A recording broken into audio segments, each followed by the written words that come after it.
چا میسج را کړی و چې په بینک کې زما داسې 2 لک روپۍ سود راوتلی دی نو زه څه چم وکړمه ما ویلې ور پرېږده یې مه راواخله و غریبانو ته یې ورکه د ثواب نیت پکې ونه کړې که د ثواب نیت پکې وکړئ حتی مولانا سرفراز خان صفدر صاحب یو قول را نقل کړی دی چې په دا سړی د ایمانه وځي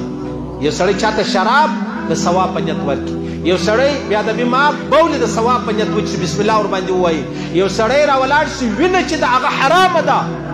هغه د ثواب په نیت چاته ورکړي یو خو هغه زموږ پښتونخوا بلډ بینک والا دی هغه خو علماو فتوا ورکړې ده د چا د ژوند د بچاو دپاره هلته د دې سړي ژوند ډېر قیمتي دی دلته دا وینه ورکول دا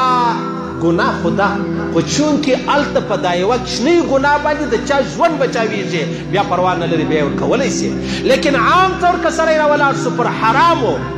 د ثواب نیت وکړي په دې سړی کافر کیږي